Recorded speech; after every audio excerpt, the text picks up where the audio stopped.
Hello दोस्तों, welcome back to Sanjay classes. आज हम अपना नया चैप्टर स्टार्ट करेंगे इशू ऑफ डिबेंचर्स। ठीक है, इस वाले चैप्टर के आपको अराउंड 4 नंबर का तो मिनिमम एक क्वेश्चन मिलेगा ही मिलेगा। 8 नंबर तक भी आपको देखने को मिल ही सकता है।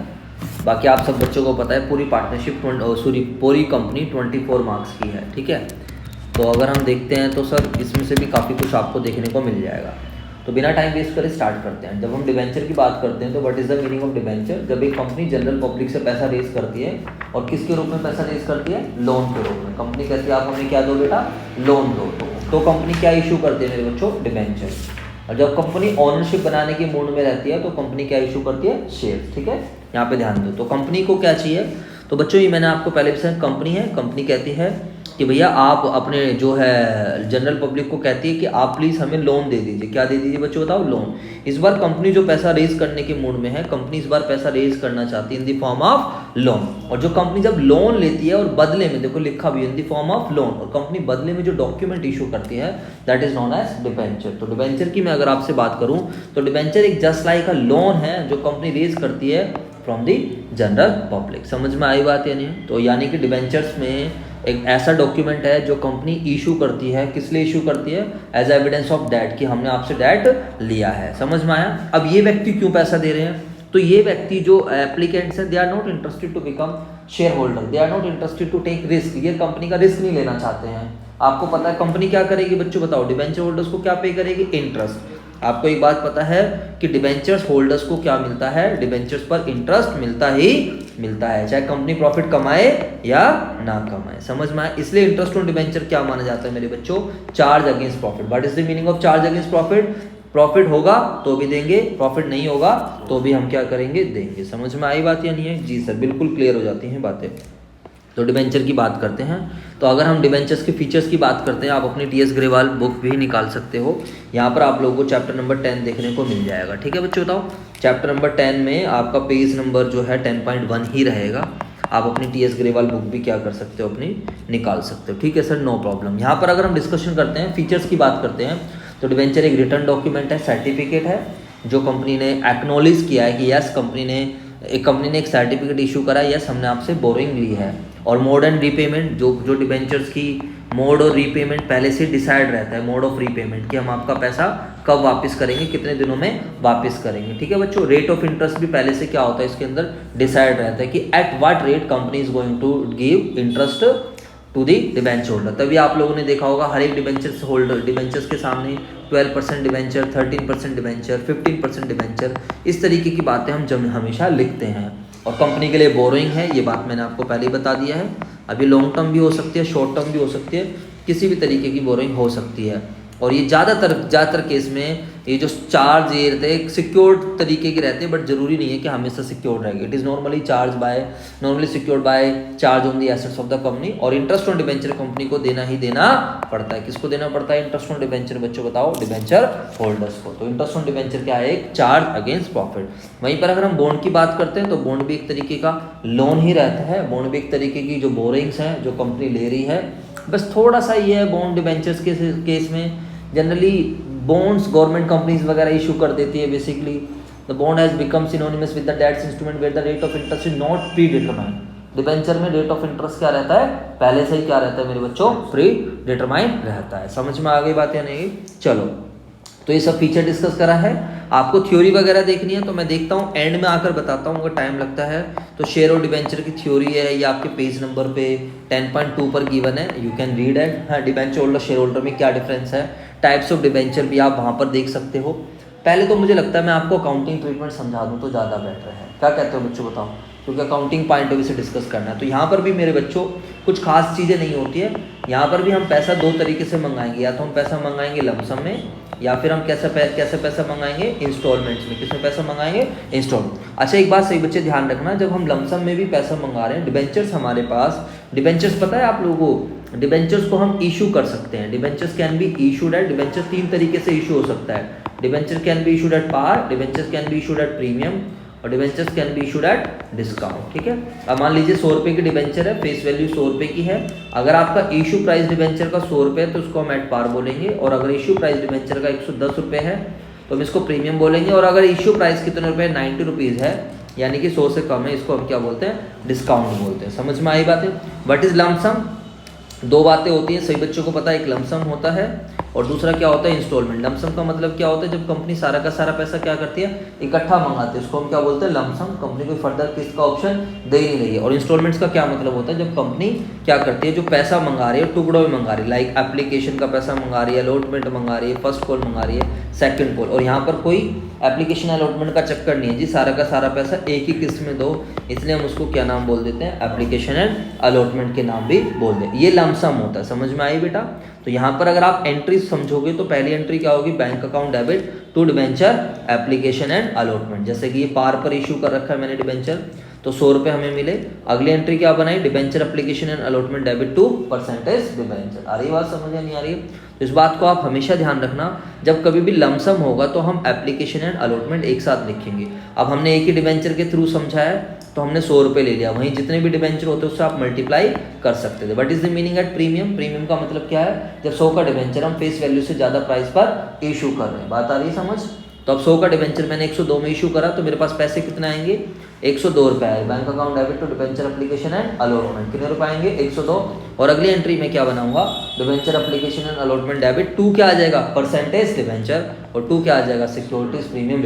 एक चीज हमेशा ध्यान रखना, percent debenture is always created by face value. बात समझ में आई या नहीं। परसेंटेज डिबेंचर हम हमेशा किससे क्रिएट करेंगे, फेस वैल्यू से। ठीक है, तो बच्चों वाली चीज़ है, एप्लीकेशन मनी मिला, यहाँ पर हमने application money transfer to percentage debenture and securities premium reserve. आप चाहो तो खाली सिक्योरिटी प्रीमियम भी लिख सकते हो, बाकी सपोर्टिंग मेटेरियल में सिक्योरिटी प्रीमियम रिजर्व लिखा चल जाएगा। At discount, what is the meaning of discount, जब कंपनी अपने डिबेंचर्स को कम प्राइस पर इशू कर रही है। कंपनी 100 का डिबेंचर मार्केट में कितने पर इशू कर रही है, 90 में, 80 में, इसको हम क्या बोलते हैं, एट डिस्काउंट। तो यहाँ पर एंट्री क्या होगी, bank account debit to debenture application and allotment. बात आई समझ नहीं, बैंक अकाउंट डेबिट पैसे जितने मिलेंगे उतने रुपए आएंगे, 90 रुपीज़। और अगली एंट्री क्या होगी, debenture application and allotment debit 90। और दूसरा क्या आएगा, discount on issue of debenture. समझ में आया नहीं। तो डिस्काउंट हमारे लिए कैपिटल नेचर का लॉस है, जिसको हम राइट ऑफ करेंगे, या तो हम सिक्योरिटी प्रीमियम रिजर्व से राइट ऑफ करेंगे या फिर हम SPL से, वो हम देख लेंगे आगे। तो पहली एंट्री क्या होगी, bank debit to debenture application and allotment 90 rupees. और अगली एंट्री क्या होगी, debenture application and allotment debit discount on issue debenture debit to percentage debenture. समझ में आया नहीं आया, जवाब दे बेटा। तो ये आपका फर्स्ट टाइप का जो है लमसम में मैंने आप लोगों को समझा दिया। अब इसी चीज़ को हम अच्छा एक चीज़ ध्यान रखना, इंटरेस्ट इज क्या लिखा है, interest is always calculated on face value. Interest हमेशा, जब कभी भी आप इंटरेस्ट फ्रॉम डिबेंचर निकालोगे तो वो हमेशा किस पर निकलेगा मेरे बच्चों, फेस वैल्यू पर। ठीक है सर, बहुत ही अच्छे नोट्स हैं आपके। इंस्टॉलमेंट्स पर अगर हम बात करते हैं, अगर हमने डिबेंचर्स को किस पर इशू करा है, इंस्टॉलमेंट्स पर, तो इसका क्या मतलब हुआ, नंबर ऑफ इशू डिबेंचर। अब हम इसको कॉन्सेप्ट से समझेंगे, और पार वाले तो बच्चों वाली चीज़ आप खुद कर लेना, प्रीमियम वाले के थ्रू मैं समझा रहा हूँ। 10 रुपये का डिबेंचर में 1 रुपये के प्रीमियम पर समझा रहा हूँ, तो 4 3 2 1। तो बताइए सही बच्चे, यहाँ पर क्या एंट्री होगी, पहली एंट्री क्या होगी बताइए, फर्स्ट एंट्री क्या होगी, bank account debit to debenture application. समझ में आ रहा है नहीं आ रहा। और सर हमने कितने डिबेंचर इशू करे हैं, 1000 करें, 10,000 करे हैं, 1000 ये। चलो आगे देखते हैं, यहाँ पर हमें एंट्री मिल जाएगी, ये रहा नंबर। तो एक bank account debit to debenture application, और नरेशन क्या लिखेंगे, बीइंग एप्लीकेशन मनी रिसीव। बात आ रही है समझ या नहीं आ रही, जी सर बिल्कुल सर क्लियर है, आप सिर में दर्द मत किया करो बार बार पूछ के। Debenture application money receive. इसके बाद अगली एंट्री क्या होगी, debenture application account debit to percentage debenture. जब हमें पैसे टुकड़ों में मिल रहे हैं तो ऑब्वियस सी बात है हम ओनरशिप भी किस में देंगे, टुकड़ों में देंगे। इसके बाद कंपनी किसका पैसा मंगाएगी, अलॉटमेंट का। जब अलॉटमेंट का पैसा मंगाया जाएगा तो हम डेबिट करेंगे डिबेंचर अलॉटमेंट। क्यों हम डेबिट करेंगे, क्योंकि हमें अलॉटमेंट का पैसा मिलना है, और जब हमें किसी चीज़ का पैसा मिलना होता है हम उसको डेबिट करते हैं। जैसे 11th क्लास में मैंने राम को सेल करी, तो हम क्या एंट्री बनाएंगे, राम डेबिट टू सेल, तो डेबिट द रिसीवर। और सेल्स रिवेन्यू हो गई, तो राम से पैसे लेने हैं, डेबिट कर दिया। ऐसे ही हमें अलॉटमेंट के पैसे लेने हैं। यहाँ पर हम चाहते तो डिबेंचर होल्डर को डेबिट कर सकते थे, बट डिबेंचर होल्डर ना डेबिट करके हमने जिस किस का पैसा लेना है उसे किसके नाम से हमने उसको क्या कर दिया, डेबिट कर दिया। तो मेरे बच्चों यहाँ पर एंट्री क्या हो जाएगी, debenture holder account debit to percentage debenture. बात समझ में आई है नहीं है सर जी, बिल्कुल बात क्लियर है जी, मज़ा आ गया। आप इतनी टेंशन मत लिया करो, ये आप पहली बार थोड़ी करा रहे हो, आप तो रिवीजन करा रहे हो, ये सब हमें आता है। और इसकी नरेशन क्या लिखोगे, being debenture holders money due, या फिर बीइंग डिबेंचर्स अलॉटमेंट मनी। क्या लिखोगे, सॉरी मैंने गलत बोला, डिबेंचर होल्डर्स मनी ड्यू नहीं होगा, इसकी नरेशन आएगी being debenture allotment money due. बात समझ में आई या नहीं है, बोलो फटाफट। ठीक है, अब इसके बाद हमें अलॉटमेंट का पैसा क्या होगा, रिसीव होगा। Now we will receive the amount of allotment. तो जब हमें अलॉटमेंट का पैसा मिलेगा तो हम क्या एंट्री बनाएंगे, हम एंट्री बनाएंगे bank account debit to debenture allotment. Narration लिखेंगे अलॉटमेंट मनी, अलॉटमेंट का पैसा हमें क्या हो गया, रिसीव हो गया। ठीक है बच्चों, ऐसी कंपनी फर्स्ट कॉल का पैसा मंगाएगी तो debenture first call account debit to क्या कर देंगे हम, percentage debenture, debenture first call account debit to percent debenture being first call money due. इसके बाद बच्चों हमें क्या होगा, फर्स्ट कॉल का पैसा हमें मिल जाएगा। और जब कंपनी को फर्स्ट कॉल का पैसा मिलेगा तो हम क्या एंट्री बनाएंगे, bank account debit to debenture first call. समझ में आई है, being first call money received. Clear होगी सारी बातें, जी सर नो प्रॉब्लम। ठीक है, उसके बाद अब आप सेकंड कॉल का पैसा मंगाओगे तो debenture second call account debit to percent debenture, second call का पैसा ड्यू हो गया। और कंपनी को फिर क्या होगा मेरे बच्चों, सेकंड कॉल का पैसा क्या होगा, रिसीव होगा। और जब कंपनी को सेकंड कॉल का पैसा रिसीव होगा तो हम क्या एंट्री बनाएंगे, फटाफट बताओ सभी बच्चे, हम क्या एंट्री बनाएंगे, सीधी सी बात है। ठीक है, हम क्या एंट्री बनाएंगे, debenture second call account debit to, ठीक है, तो हम यहाँ पर क्या एंट्री बनाएंगे, debenture second call account debit to percentage debenture. Clear होगी सारी बातें, जी सर नो प्रॉब्लम सर, कोई इतना बड़ा इशू है ही नहीं, कोई इतनी बड़ी बात है ही नहीं। इसके बाद हमें सेकंड कॉल का पैसा मिल गया, bank account debit to debenture second call. ठीक है, अब ये हमने डिबेंचर किस पर इशू कर दिया, डिस्काउंट पर। अगर कंपनी डिबेंचर किस पर इशू करी है मेरे बच्चों, डिस्काउंट पर, तो अब हम यहाँ पर क्या एंट्री बनाएंगे, 10 रुपये का डिबेंचर है, 1 रुपये का डिस्काउंट है, तो हम कितने पैसे मंगा रहे हैं, 9 रुपये मंगा रहे हैं। कितने रुपीज़ मंगा रहे हैं, 9 रुपीज़। बोलो बच्चों, अब 9 रुपीज़ हम मंगा रहे हैं तो 4 रुपये एप्लीकेशन पर है और 3 रुपये किसके ऊपर है, अलॉटमेंट पर है, 1 रुपया किसके ऊपर है, फर्स्ट एंड फाइनल कॉल। देखो यहाँ पर जो 1 रुपये का डिस्काउंट ऑलरेडी माइनस करके है, तो पहली एंट्री क्या होगी, bank account debit to debenture application, हमने 1000 डिबेंचर इशू करें 4 रुपये के हिसाब से। अगली एंट्री क्या होगी, debenture application account debit to percentage. अच्छा एक बात ध्यान रखना, percent debenture is always created by face value. ठीक है, अब यहाँ पर एप्लीकेशन पे फेस वैल्यू 4 रुपये, तो 4 से क्रिएट कर दिया। अब हम किसका पैसा मंगाएंगे, अलॉटमेंट का, तो डिबेंचर अलॉटमेंट डेबिट 1000 इंटू में 3, डिस्काउंट को हम क्या कर देंगे, debit, discount on issue of debenture debit, और 2 क्या कर देंगे हम, परसेंटेज डिबेंचर। बात समझ में आई या नहीं, 3000, 1000 और 4000। इसके बाद हमारी एंट्री क्या होगी, हमें अलॉटमेंट का पैसा मिलेगा, हमने अलॉटमेंट का मंगाया कितना है, 3000, तो we will receive the amount of rupees 3000। इसके बाद हम क्या एंट्री बनाएंगे, debenture first call account debit to percentage debenture, मान लेते हैं 10% डिबेंचर है तो हम 10% डिबेंचर लिख देंगे यहाँ पर। तो debenture first call account debit to percent debenture, और हमने 1000 डिबेंचर इशू करे हैं और फर्स्ट कॉल हमारे पास कितने रुपए की है, 2 रुपये की है। ठीक है बेटा, समझ में आ रहा है नहीं आ रहा है, तो 1000 इंटू में 2 कितना आ जाएगा, 2000। और नरेशन में हम लिख देंगे फर्स्ट कॉल मनी ड्यू, क्या कर देंगे हम लोग, फर्स्ट कॉल का पैसा क्या कर देंगे, ड्यू कर देंगे। इसके बाद हम लोगों को फर्स्ट कॉल का पैसा मिल जाएगा, तो हम क्या एंट्री बनाएंगे, bank account debit to debenture first call. समझ में आई बात या नहीं, फर्स्ट कॉल का पैसा कंपनी को रिसीव हो जाएगा। तो आई होप, मुझे लगता है आप सभी बच्चों को मेरी बात यहाँ तक समझ आ चुकी होगी।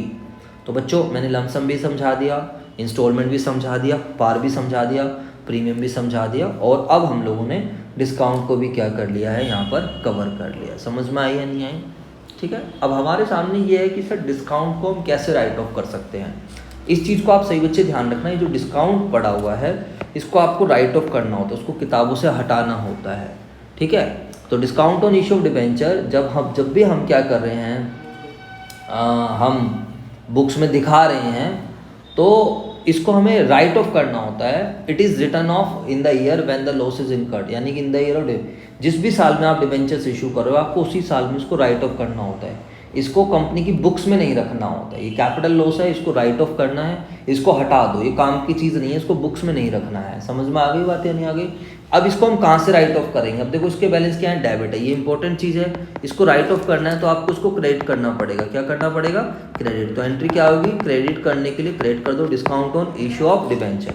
अब आपको राइट ऑफ किससे करना है, अगर आपके पास सिक्योरिटीज प्रीमियम रिजर्व है तो आप सिक्योरिटीज प्रीमियम रिजर्व को यूज़ कर लो जितने का, क्योंकि कैपिटल नेचर का प्रॉफिट है ये।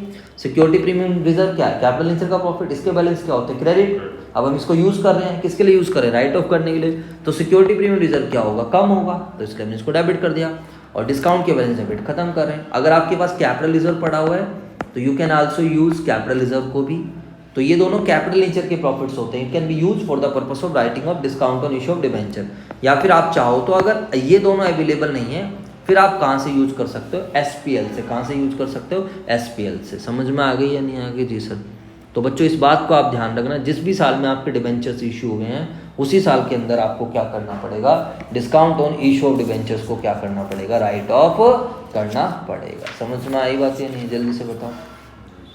ठीक है सर, नो प्रॉब्लम। इसके बाद अगर हम आगे की तरफ चलते हैं, और कुछ है नहीं, इसके बाद हमारे पास issue of debenture other than cash का कॉन्सेप्ट होता है। What is the meaning of issue of debenture other than cash? जब कोई कंपनी क्या करती है, इधर देख लो, अब मैं एक कंपनी हूँ, तो मैं कहता हूँ भाई मैं ये कोई व्यक्ति है, मैंने इससे एसेट खरीद ली है, कंपनी ने इससे एसेट परचेज करी, मशीनरी परचेज करी। जैसे कि अभी हमें डिजिटल बोर्ड लेना है, हमें कौन सा बोर्ड लेना है, डिजिटल। अब डिजिटल बोर्ड है 2 लाख रुपए का। अब भैया 2 लाख रुपए तो मेरे पास है नहीं, लेकिन मैं एक कंपनी हूँ, तो मैंने इस व्यक्ति से डिजिटल बोर्ड खरीद लिया। अब ये कहता है कि भाई पैसे दे, मैंने कहा भाई पैसे नहीं है, एक काम कर शेयर ले ले, तो मैं बदले में इसको शेयर इशू करता हूँ। तो कई बार हम किसी से कोई एसेट खरीद रहे होते हैं, या हम किसी कोई बिजनेस खरीद रहे होते हैं, तो हम उसको एसेट्स ना देकर, हम उसको पैसे ना देकर, कैश ना देकर, हम उसको क्या दे देते हैं, ऐसे लाइक शेयर दे देते हैं, डिबेंचर दे देते हैं। और इसी चीज़ को हम बोलते हैं इशू ऑफ डिबेंचर्स या फिर शेयर अदर देन कैश। जब कंपनी शेयर या डिबेंचर इशू कर रही है, not for the purpose of raising funds. अब ये व्यक्ति क्यों ले पैसे, इसको बहुत अच्छी नॉलेज, इसको पता है शेयर डिबेंचर मार्केट में बिक जाते हैं, मेरे को डिबेंचर मिलेंगे, तो मुझे कंपनी हर महीने क्या पे करती रहेगी, इंटरेस्ट पे करती रहेगी, और मेरा जब मन करेगा मैं इसको बेच भी सकता हूँ, ऐसा कोई दिक्कत नहीं, भैया मना भी कर सकता है, ऐसी बात नहीं है। बट हमारा टॉपिक क्या है, issue of debenture share other than cash. तो बिल्कुल बच्चों वाली चीज़ है यहाँ पर। व्हेन डिबेंचर्स या share are issue to the vendor for not for the purpose of raising funds but for other purpose like for purchase of building assets और परचेज ऑफ बिजनेस। तो अब ये है, आपको हमेशा किसके पॉइंट ऑफ व्यू सोचना है, अब कंपनी के पॉइंट ऑफ व्यू से। आप किसके अकाउंटेंट हो मेरे बच्चों, कंपनी के अकाउंटेंट हो। बात समझ में आ रही है नहीं आ रही है? तो सर अब कंपनी क्या एंट्री बनाएंगे इन दी बुक्स ऑफ कंपनी, कंपनी की बुक्स में हम क्या जनरल एंट्री बनाएंगे? तो बच्चों वाली चीज़ है, मेरे पास कोई भी एसेट आई तो हम उस एसेट्स को क्या कर देंगे, डेबिट कर देंगे। जवाब दो। अब मान लीजिए मैंने जैसे वो डिजिटल बोर्ड खरीदा, तो मेरे पास जो डिजिटल बोर्ड आया है तो मैं उस डिजिटल बोर्ड को क्या कर दूंगा, डेबिट कर दूंगा। और टू वेंडर को मुझे पैसे देने, वेंडर का मतलब जो बेचने वाला है, जो भी वो व्यक्ति था। तो ये मेरे पास लायबिलिटी आ गई, एक मेरे पास एसेट आ गई, दूसरी मेरे पास क्या आ गई, लायबिलिटी। अब मुझे क्या करना है, इस वेंडर को पैसे देने हैं। अब मुझे वेंडर को पैसे देने हैं तो वेंडर को मैं डेबिट करूंगा, क्योंकि मैं दे रहा हूँ उसको, उसका कर्जा खत्म करूँ। बोलो हाँ है ना, डेबिट द रिसीवर, लायबिलिटी मेरी क्या हो रही है, कम हो रही है, तो वेंडर को मैं क्या कर दूंगा, डेबिट कर दूंगा। एंड इन केस अगर मैं उसको शेयर इशू कर रहा हूँ तो मैं क्या कर दूंगा, टू शेयर कैपिटल कर दूंगा। और अगर मैं उसको डिबेंचर इशू कर रहा हूँ तो क्या आ जाएगा, परसेंटेज डिबेंचर। लेकिन ये वर्किंग नोट सभी बच्चे ध्यान रखना, वर्किंग नोट बहुत ही ज़्यादा इंपॉर्टेंट है। अब मुझे यहाँ पर 1 लाख रुपीज़ उसको देने हैं, तो अब हमें ये पता लगाना पड़ेगा कि भाई मैं तेरे को कितने शेयर दूंगा। इधर देखो क्या दूंगा मैं तेरे को, कितने शेयर या फिर कितने डिबेंचर। और वो हम कैसे निकालते हैं, बड़ा सिंपल सा फंडा है, नंबर ऑफ इशू डिबेंचर। आप कैसे निकालोगे, जो भी आपको पैसा देना है, अमाउंट पेबल टू वेंडर, जो भी आपको वेंडर को पैसा देना है, डिवाइड बाय क्या, डिवाइड बाय इशू प्राइस। अब मान लो किसी को आपको 1 लाख रुपए देने हैं और आपका डिबेंचर 100 रुपए का जा रहा है, आपका डिबेंचर एक कितने का जा रहा है, 100 का। तो आप गले में से कितने नोट निकालोगे, कितने डिबेंचर निकाल के दोगे, 1000। बोलो हाँ है ना। वहीं अगर आपका डिबेंचर 10 रुपए का जा रहा होता तो फिर आप 10 से 1000 दे रहे होते। तो ये कैसे अब मान लीजिए वहीं आपका डिबेंचर 100 के बदले 110 का जा रहा होता तो फिर आप कम देते, क्योंकि आपके डिबेंचर की वैल्यू क्या है, ज़्यादा है। तो ये हमें ये निकालना होता है, इसको सभी बच्चे ध्यान रखना। इसमें प्लीज़ कोई बच्चा गलती मत करना, ना जल्दबाजी करना। तो नंबर ऑफ इशूड शेयर हम ऐसे निकालेंगे, amount payable to vendor divide by issue price. अब जैसे कि अगर हम शेयर इशू कर रहे हैं पार पर, तो एग्जांपल के तौर पर तो 1 लाख डिवाइड बाय 10 हो जाएगा। अब मान लीजिए हमने शेयर इशू करा प्रीमियम पर, और मैंने जानबूझकर 12.5 लिया है कि ये फिगर राउंड फिगर आ जाए, राउंड मतलब फ्रैक्शन में आए। तो मैंने 10 का डिबेंचर फ्रैक्शन में ना आए, 10 का डिबेंचर मैंने 12.5 पर इशू करा। तो जब हम इसको 1 लाख डिवाइड बाय 12.5 करते हैं तो मेरे बच्चों कितने आ जाते हैं, 8000 आ जाते हैं। और यहाँ पर कितने आ जाते हैं, 10,000 आ जाते हैं। समझ में आया नहीं है? एंट्री बनाना बहुत आसान है, एंट्री की आप टेंशन मत लेना। अब यहाँ पर आप एंट्री क्या बनाओगे, वेंडर डेबिट टू, अब मान लो शेयर इशू करें तो 2 शेयर कैपिटल आ जाएगा। अगर आपने डिबेंचर इशू करे होते, क्या इशू करे होते, डिबेंचर, तो क्या आ जाता, परसेंटेज डिबेंचर। कितने डिबेंचर इशू हो रहे हैं, 10,000 इंटू में 10। कर्जा खत्म पूरे से, वेंडर पूरे से खत्म होगा, ध्यान रखना।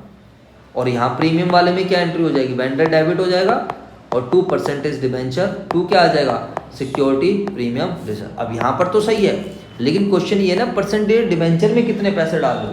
अगर आप वर्किंग नोट नहीं बनाते तो ये सिरदर्दी हो जाती है, आपको ये नहीं पता चलता कि मुझे परसेंटेज डिबेंचर में कितने पैसे डालने हैं और सिक्योरिटी प्रीमियम रिजर्व में कितने पैसे। लेकिन अब आपको क्लियर हो गई, कितना डिबेंचर आपने इशू करें, 8000। और परसेंट डिबेंचर की वैल्यू हमेशा क्या है, फेस वैल्यू, या शेयर बोल दीजिए या डिबेंचर बोल दीजिए। बोलो बच्चों बताओ, share capital is always created by face value.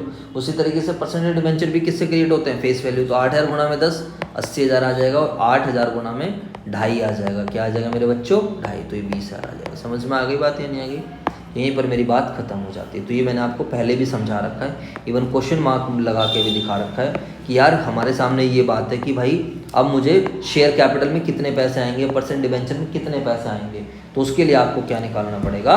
ध्यान रखना, क्या निकालना पड़ेगा? वर्किंग नोट में नंबर ऑफ इशूड शेयर या फिर डिबेंचर। और वो कैसे निकलेगा?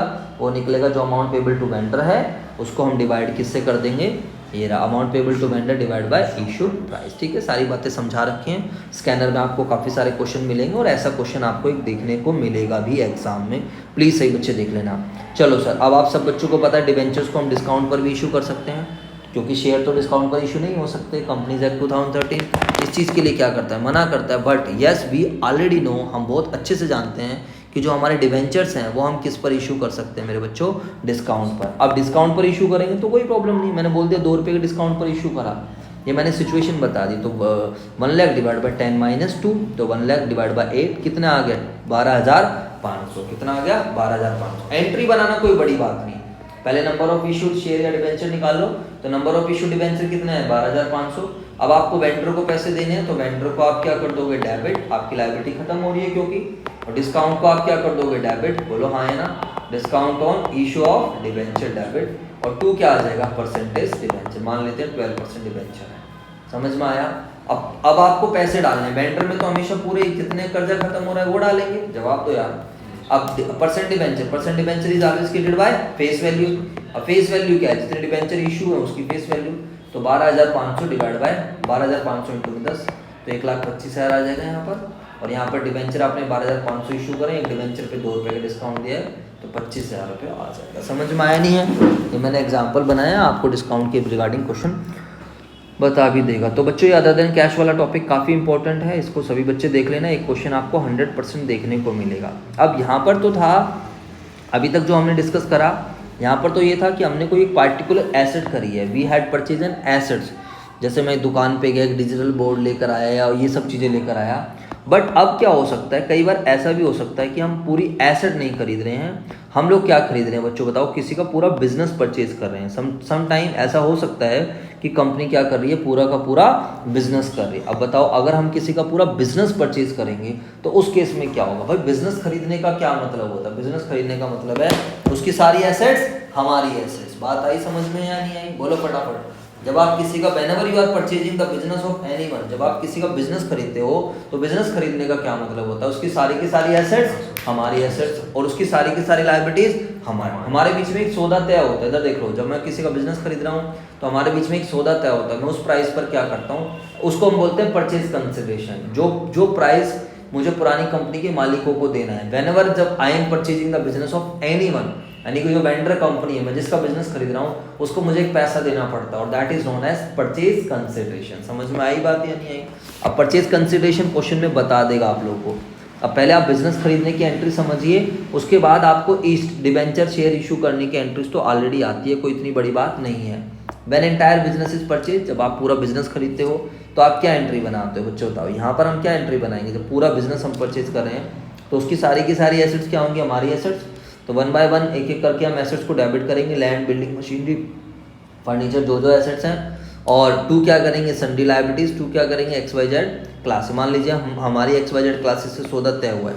अब मुझे एक बात आप बताओ फटाफट, सही बच्चे, चलो ये तो मिटेगा नहीं, कोई इशू नहीं क्योंकि ऑलरेडी PDF है।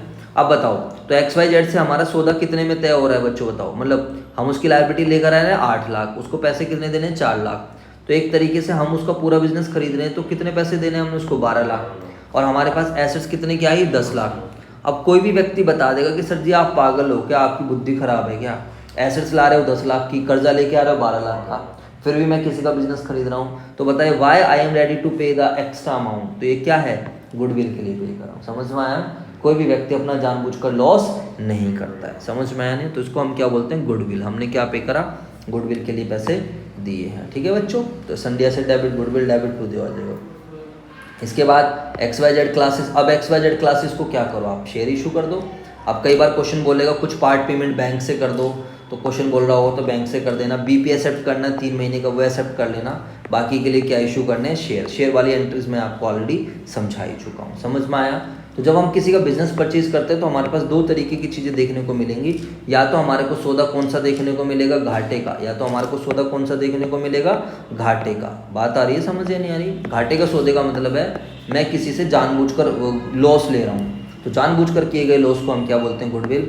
या फिर हमें सौदा किस चीज़ का देखने को मिलेगा, फायदे का। किसका सौदा देखने को मिलेगा, फायदे का सौदा। मतलब क्या होता है, सन्डी एसेट डेबिट, 1 बाय 1 करके मैं एक एक एसेट्स को क्या कर दूंगा, डेबिट। अब यहाँ पर कैसे हो रहा है, मान लो मैं किसी के एसेट लेकर आ रहा हूँ और मैं एसेट कितने रुपए की ला रहा हूँ बच्चों बताओ, 10 लाख रुपए की एसेट ला रहा हूँ, लाइबिलिटीज़ में ला रहा हूँ 5 लाख की, और मुझे उसको पैसे भी देने हैं PQR को, कितने पैसे देने हैं, 4 लाख।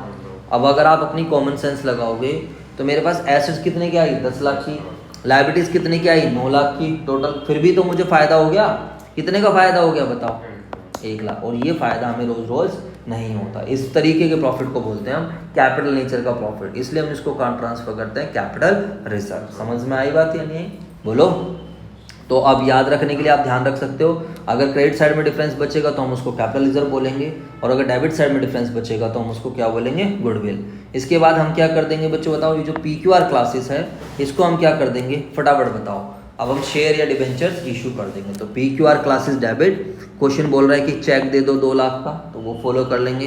क्वेश्चन बोल रहा है बिल्स पेबल की BP एक्सेप्ट करो, 3 महीने बाद पेमेंट करनी है, तो BP एक्सेप्ट कर लिया। बाकी के लिए हमने क्या इशू कर दिए, शेयर। समझ में आई बात? क्वेश्चन ने बोला प्रीमियम पे शेयर इशू करो, तो 2% debenture to security premium reserve. तो बच्चों जब हम किसी का बिजनेस खरीदते हैं तो बच्चों वाला है, बस ये वाली 2 एंट्री मेन है। उसके बाद तो आपको पता है ऊपर वाली एंट्री होती है वेंडर डेबिट 2% डिबेंचर, अगर पार पर इशू करें प्रीमियम पे करेंगे vendor debit 2% debenture to security premium reserve, discount पर इशू करेंगे तो vendor debit discount on issue debenture और 2% डिबेंचर। समझ में आई बात है नहीं? बाकी जो इशू ऑफ डिबेंचर्स के और भी जो issue debenture with terms of redemption वाले भी 6 केसेस हैं, और एक issue debenture as collateral security है। इसको मैं आपको नेक्स्ट वीडियो में रिवाइज कराऊंगा, ठीक है बच्चों। Thank you so much. Next video जरूर देख लेना, और मैं कोशिश करूँगा जो इंपॉर्टेंट क्वेश्चंस हैं उनकी भी वीडियोस में आपके लिए लेके आ जाऊँ फटाफट जो आपके एग्जाम में आने वाले क्वेश्चन है, ठीक है। वीडियो अच्छी लगी तो लाइक शेयर सब्सक्राइब जरूर कर दें। Thank you so much.